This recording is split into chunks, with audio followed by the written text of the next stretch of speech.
conservation of endangered species, evaluate the effectiveness and impact of the strategies used, and propose solutions to improve future conservation practices. So that the interview entitled Conservation Strategies for Endangered Species. So focuses on the personal experiences of the expert, understanding the success and challenges in the field of conservation biology. So, ito yung pangalan. So, So, ato na i-record? When did you, so, need niyo i-record or something? Yes, ma'am. Naka-record We are currently na, recording po, ma'am. Is it okay po? Good. Okay, mag-record, ma'am? Yes, sure. Yeah. So, ito sa yung name. So, pwede mag-ask, ma'am, kung sa imong name, sa imong field of work, and imong experiences about sa conservation of endangered species. Okay, so again, hello everyone, good afternoon. I hope na you can bear with me guys, kaya nag-data lang ko, so I hope na clear kayo ako mga words nga ingon, no? But Yes, if ma'am. not, then you can always say pause, or you can always say your problems with the internet connection and everything. So again, I am Hannah, your Ate Hannah. My full name is Hannah Kizea Fesi Obling. I am a Conservation Education Officer at the Philippine Eagle Foundation. So mainly my task is in the Open Classroom project of the Philippine Eagle Foundation. So we do upland and downtown educational campaigns to raise awareness on saving and protecting the Philippine eagles, the forests, and the biodiversity it represents. So I graduated BS Biology 2, major in biodiversity, Mindanao State University, Iligan Institute of Technology, just a year ago. Tapos, after that, nagsunod ko sa PEF. And what makes me do this work, this kind of work is, before man yun, nag-intern ko sa Philippine Eagle Foundation. And I saw a Philippine eagle in the wild, and it was really majestic. It was really beautiful, no? And ito ako naengganyo na I want to save this endangered species, and that become na dahil my advocacy, and a part na po ako something that I want to do this as my legacy to conserve and to protect the endangered species, specifically the Philippine eagles. And also, I'm interested po sa other wildlife, especially those that really needs to be conserved. Kaya na sila sa endangered na status. Yeah. Okay. So, thank you, Ma'am Hannah, sa very pasabog na introduction. And now, ma'am, let's proceed sa amuang mga question, ma'am. Okay, ma'am. So, our first question, ma'am, is what are the major problems na you have encountered in relation to conservation of endangered species? So, nako'y spread here. I'm gonna read this, but I'll add if nako'y makuha in mind. So, as a conservation education officer, one of the biggest challenges I encountered is shifting people's perspective of conservation. So, for many, kanang if common people like we are 8 million people here, for many conservation is just simply a word, or it's just a thought, an idea, or maybe it's an abstract or a distant, rather than an urgent or shared responsibility. So gamay lang gid sa ato nag-think na conservation is something we should do. Okay, for many, it's just merely a word. So it often feels like people see it as a work of a few individual or organizations, when in reality, conservation require a collective effort from everyone. So when it comes to the Philippine eagle, one of the biggest challenges is ensuring their reproductive success. So fertility issues and egg hatching figures makes it difficult to increase the population, which is already, as we all know, critically low. Yes. But beyond that, there are also completely Philippine eagles are dependent sa ato ang mga forests. And deforestation nowadays really remain rampant.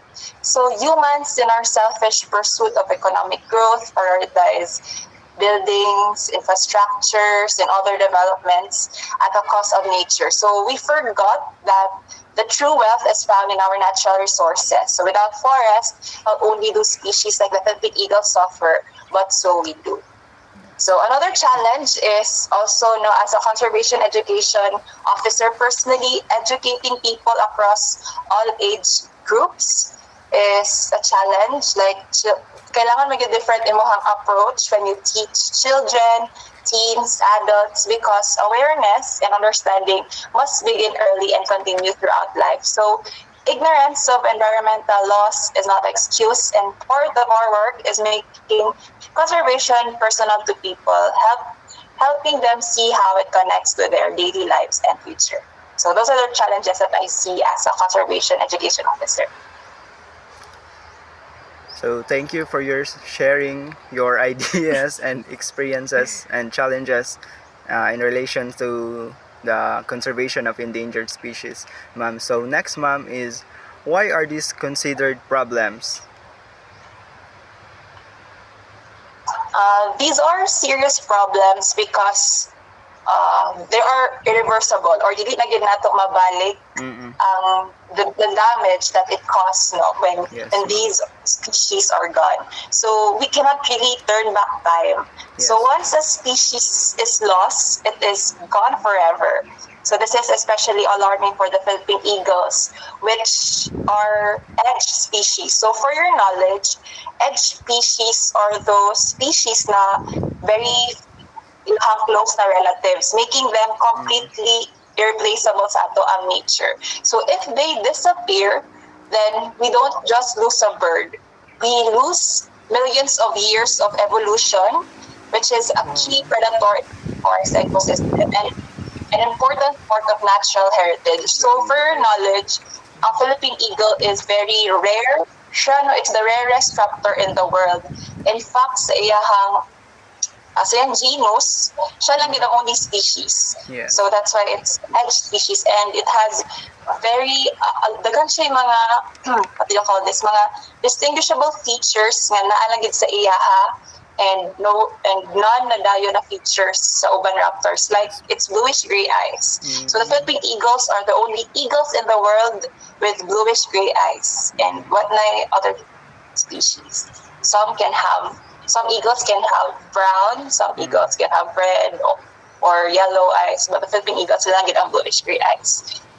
So yeah, the loss of the Philippine eagle will not just be a national tragedy, dili lang kita ang maapektuhan, but it's also a global tragedy. So every extinction weakens biodiversity, disrupts ecosystem, and serves as a reminder of humanity's failure to protect what should have been safeguarded. So conservation is not just about saving a species, but it's about protecting the balance on Earth. Yes. Thank you, ma'am. And next, ma'am, is how did these problems affect you? So these problems, what did you question? How did these problems affect you? Yes, ma'am.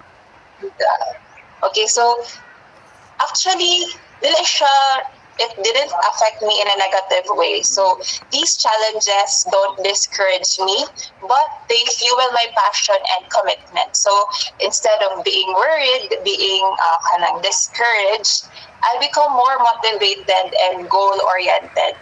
Knowing that the urgency of conservation, and knowing this on the urgency for conservation really pushes me to work harder, to educate more people, and to find ways to inspire action. So every day, I wake up excited to give talks, lectures, and activities that help others see the value of biodiversity, and spreading awareness in people connect with nature gives me a sense of purpose. So conservation is not just my job, but it become now my advocacy. Yes, ma'am. So, thank you, ma'am, sa imong idea sa pag-share nga dili tanan problem is sa negative nga side, but naiuban na about sa positive. So, thank you, ma'am, sa imong kinabuhi. And next is, how did you solve this problem, ma'am? So, usually these problems, so I address these by continuously learning, by staying informed, sharing knowledge with others. So, I read, I do research, and engage with experts. Build my connection to deepen my understanding, so I can communicate conservation in a way that resonates with people. So, most importantly, I stay hopeful. So every conservation lecture or activity that I lead is a chance to inspire change. So, unta na ka mo pod right now, no, na-inspire pod mo to really take actions through this interview. So, even small steps can create a ripple effect that we turn awareness into actions. Yes, So, ma'am. ano ko gusto i-share, no? Yes, ma'am. People kasi, we act or we give action when we care, when we understand something. So, one of the most effective strategies siguro, no, in addressing this na mga concerns or mga issues in terms of conservation education is really laymanizing science. So, it's making conservation understandable and relatable to everyone. So, to all age, like, kailangan din mo pasabton Yes. or ipalimanize imuhang conservation term to children, lahi mo approach to teens or students, lahi mo approach when you talk to experts. So, conservation is for all, and the key is to communicate in ways that resonate with people of different backgrounds, age, and experiences. So, what I do is, pag mag-lecture ko sa mga children, man ko usually mag-give og mga lectures. So, I tell them storytelling, to have this personal connection with these children or this age. Pero lahi po siya when I do lectures sa mga, para sa inyo mga college or mga high school. And I also do or try my best to have this innovative approaches like at the center. I practice giving lessons or lectures to children by interactive activities. It's when children have something that to touch or there sila mas daghan ma-learn or ma-hear ng mga stories. Yeah. So hands-on learning and also involved with community. And when people experience nature firsthand, I believe, whether through tour guiding lang in the center or wildlife encounters or conservation workshop, they develop appreciation and stronger commitment to protecting it and taking actions. Yes, thank you, ma'am. So, even though nga student pa mi, dili pa mi expert about sa conservation, about sa mga nga endangered species, but gina-help gyapon mi nimo nga mas ma-understand na mo ang imuhang nga kaagian about ani nga mga butang, ma'am. And next, ma'am, is after experiencing these problems, what lessons you have learned?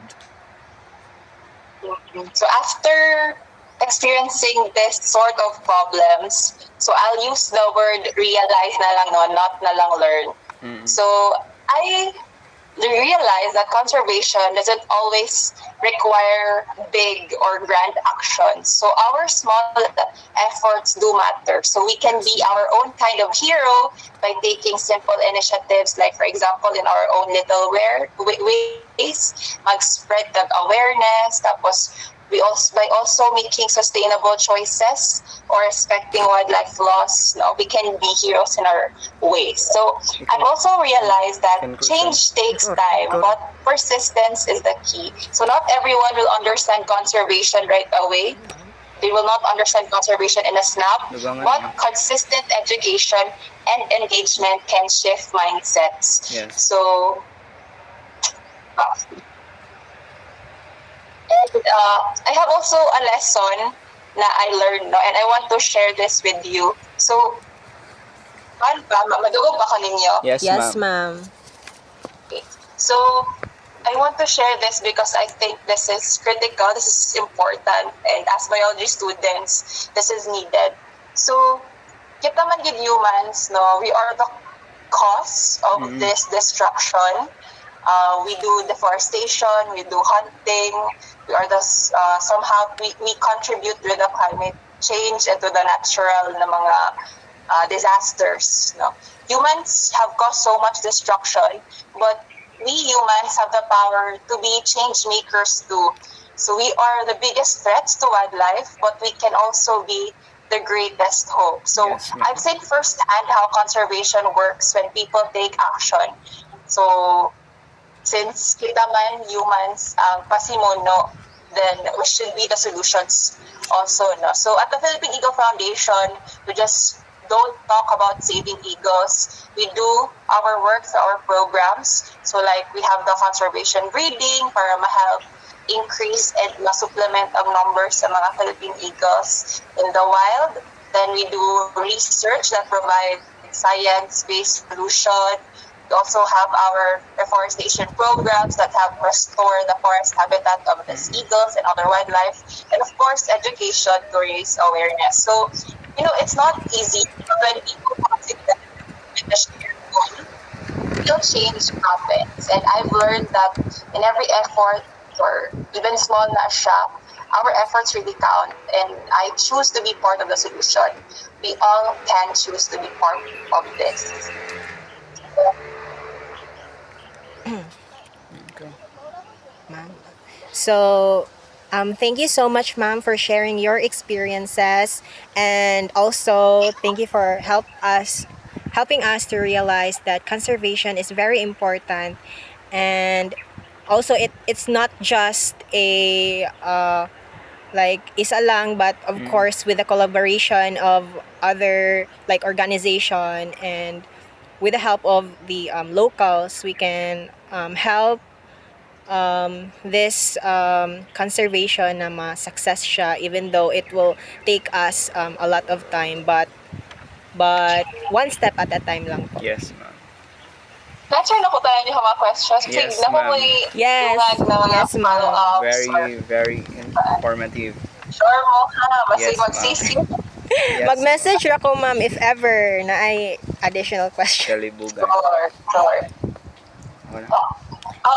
Sorry. Tayo Can- na tawag. Sure, pag naalang din mo yung gusto i-clarify, Yes, or ma'am. na may other questions, you want to chat, open na gid kayo ako ang messenger and ako contacts. for Thank you you so guys. much, ma'am. Can we have Actually, a... ako i-share. Sige, Ito, go, ah. ma'am. Ma'am. Go, Sa ma'am. ma'am.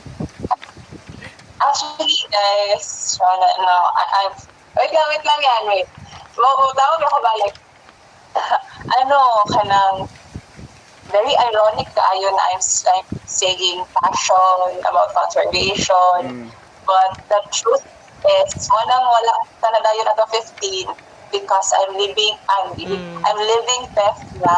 So, although nakuha na akong contract and I have no other endeavors in life, but it's related with teaching hinoon, which is really a passion sa ako. So, even though I will be living theft for a short while for my return service, I will still continue teaching about biodiversity and conservation sa bigger na audiences Yes. and far-flung areas. So, mo lang na ako sa balay, nag-chill na ko, ako'y trabaho.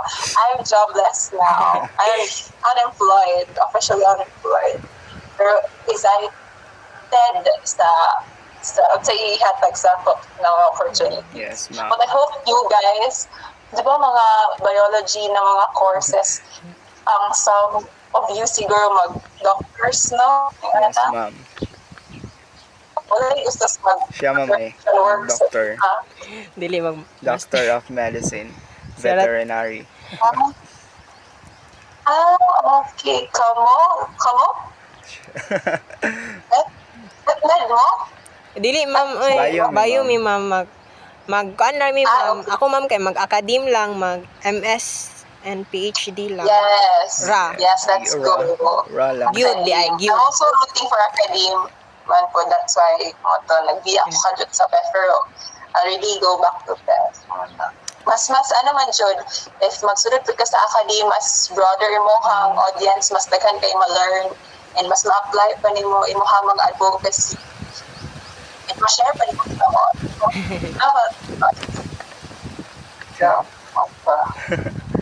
So, ma'am, can we have a photo opportunity po? Yes, ma'am. Pwede lang, ma'am. Or, Yeah. ano, Wait sa ma'am. Wait sa ma'am. Kay marag isugid kay hangin diri. against table. Gawa mong payong. Ano? One. Kay ma'am. Okay, Wait sa one. Yung screenshot eh. 1, 2, 3. Ay, ay, ay. Okay. One. 1, 2, 3. Patro. Isa pa, ma'am. 1, 2, 3. Ako na ba? Kita duha, ma'am. Pwede lang, ma'am. Ha? Ginagawa. Wait lang, kay medyo, unstable ako ang network. Yes, ma'am. Nagreklamo ang Google. Kaya, unstable daw ako network. Kaya po, ako nagpilit-pilit. Wala, ma'am. Okay ra, ma'am. Klaro na yung tingog. Here. Yes, Yes, ma'am. ma'am. Okay. Sige, bye. Okay, ma'am. 1, 2. Picture is... Ano? 1, 2, 3. Thank you, ma'am. Thank you so much, ma'am. Right, ma'am. Thank you I so hope much. you did well sa your exam kanina. Yes, ma'am. Grabe kalisod yung systematics, ma'am. Ano, June na, wala yung exam na sa yun, basta ba eh. Importante pasar. Last na Paglalan. sa last exam